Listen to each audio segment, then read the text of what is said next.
After the end of World War II, the world was split into two, East and West. This marked the beginning of the era called the Cold War.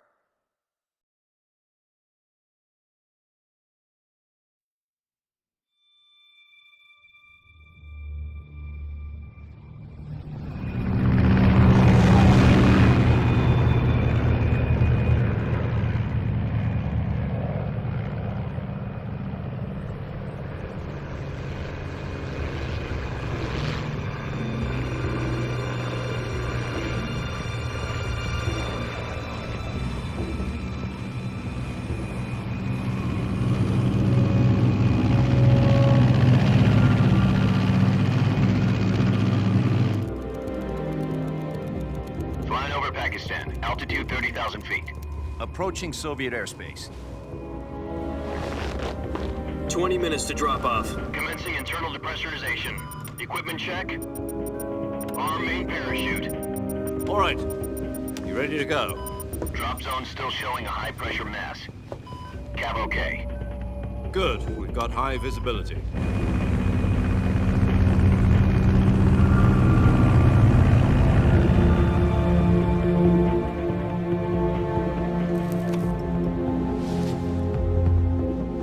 Put out that cigar. Connecting oxygen hose to interior connector. Put on your mask.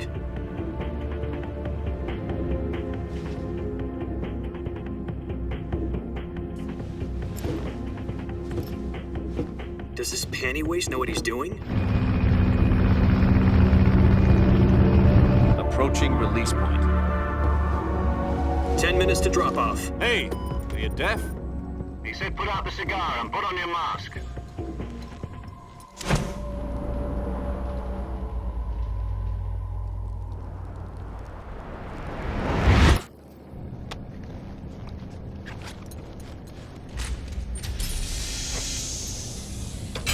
Depressurization complete.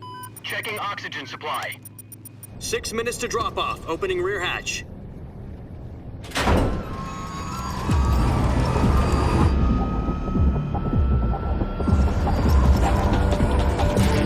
Sunrise.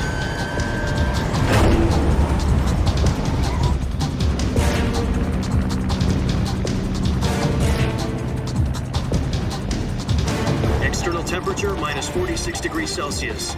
2 minutes to drop off. Stand up. You'll be falling at 130 miles per hour. Try not to get frostbite from the wind chill. 1 minute to drop off. Move to the rear. Activate bailout bottle. This is one for the history books. The world's first halo jump. 10 seconds to drop off. Stand by. Status okay. All green. Prepare for drop off. Countdown. 5, 4, 3, 2, 1. Spread your wings. And fly. God be with you.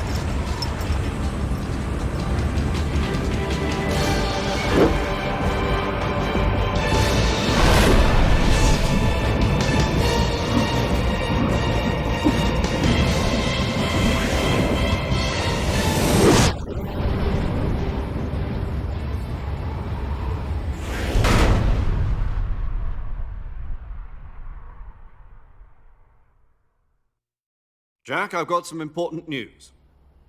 The head of the CIA has finally given us the green light for the virtuous mission. Virtual mission? No, the virtuous mission. The future of our Fox unit depends on it. If it succeeds, we'll be officially organized into a unit. Virtuous mission? Sounds like some kind of initiation ritual. You know, don't get cocky. This isn't a training op. Right. So what exactly is this wonderful mission? Well, about 2 years ago, a certain Soviet scientist requested asylum in the West through one of our moles. His name is Nikolai Stepanovich Sokolov. He's head of the OKB-754 Design Bureau, one of the Soviets' top-secret weapon research facilities, and the East's foremost expert on weapons development. Sokolov? Isn't he that famous rocket scientist? The very same. On April the 12th, 1961, the Soviets achieved the first manned spaceflight in history. The Earth was blue, but there was no God. Well spoken. The rocket that carried Yuri Gagarin to orbit was the A-1, known as the Vostok rocket. Sokolov is said to be the man most responsible for the multi-engine cluster used in that rocket. After Gagarin's flight, Sokolov left rocket development to become the head of the newly established Design Bureau. From a lowly technician to head of a design bureau, that's quite a success story, so why do you want to defect? It seems he'd become afraid of his own creations. Afraid? Call it a crisis of conscience. And for that, he left his country and his family behind and went over the fence? Not exactly. One of his conditions was that his family was also to be taken safely to the west. We used a mole to get the family out first and succeeded in sneaking Sokolov over the Berlin Wall shortly afterwards. I was the one who conducted the operation. The security on the eastern side was still full of holes back then. Then what? We got Sokolov over in one piece, but the whole ordeal had left him exhausted, and we checked him into a hospital in West Berlin. It took him 2 weeks and more than 600 miles to get from the research facility in the Soviet Union to Berlin. He was in no condition to say anything coherent. And it was only a week later that we had something much bigger on our hands. The Cuban Missile Crisis. October the 16th, 1962, President Kennedy received word that the Soviets were in the process of deploying intermediate-range ballistic missiles in Cuba. The President demanded that the Soviets dismantle and remove the missiles. At the same time, he announced a naval blockade to prevent further missile shipments from reaching Cuba. But the Soviets didn't back down, instead placing their armed forces on secondary alert. Soviet transport ships carrying missiles continued on course towards Cuba. US and Soviet forces went on alert for an all-out nuclear war. Frantic negotiations were conducted through the UN's Emergency Security Council and unofficial channels to end the hair-trigger standoff. Finally, on October the 28th, the Soviet Union agreed to remove its missiles from Cuba, and so the world avoided a nuclear holocaust. But in order to get the Soviets to pull their missiles out, we had to make a deal. You mean the one where the US agreed to remove its IRBMs from Turkey? No. The Jupiter IRBMs deployed in Turkey were obsolete, and we were going to get rid of them anyway. They had no strategic value whatsoever to either the US or the Russians. The Turkey deal was a ruse, a cover story that was fed to the other intelligence agencies around the world. So what did the Russians really want? Sokolov. They wanted us to return Sokolov. You mean the Soviets pulled out of Cuba just to get their hands on Sokolov? That's right. What the hell was he working on? At the time, we had no idea. We were running out of time.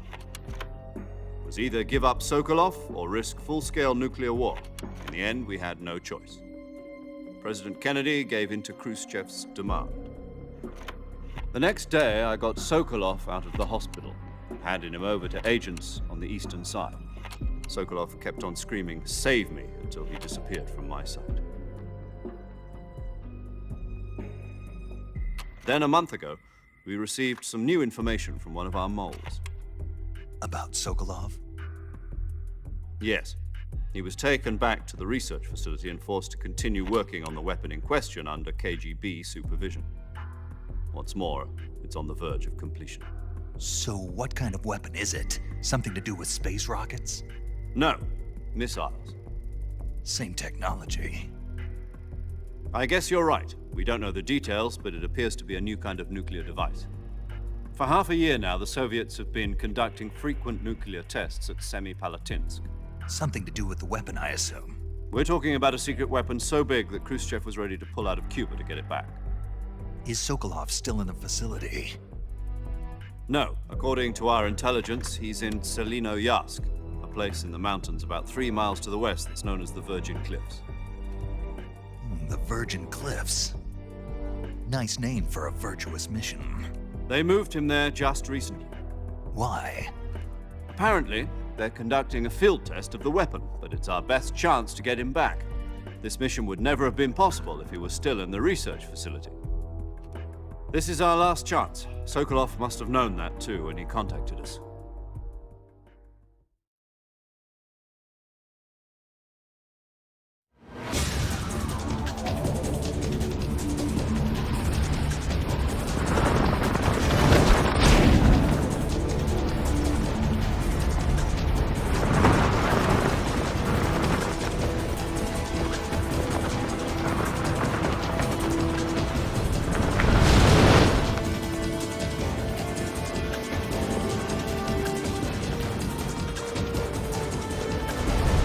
Listen up, Jack. Your mission is to infiltrate Selino Yask in the Soviet mountains, ensure the safety of Sokolov, and bring him back to the West.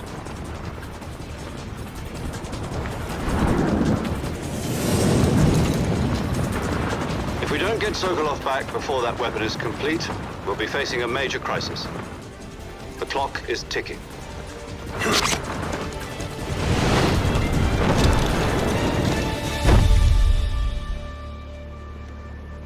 Once we've confirmed the rescue of Sokolov, stand by at the recovery point. A recovery balloon will be dropped at that point. Helium will be pumped into the balloon to inflate it. The process takes about 20 minutes. Once it's complete, the gunship's arm will latch onto the balloon and pull it up. The Fulton surface-to-air recovery system. I'm familiar with the theory. Take it easy. It's been combat-proven. Do you think Sokolov is up to it? The shock will be less than during a parachute jump, and the arm can handle up to 500 pounds. So you're planning on going over the border in a single combat Talon? She's equipped with two 6-barrel 20mm Vulcan cannons, as well as two 40mm machine guns. Sounds like she could hold her own against a battalion of tanks.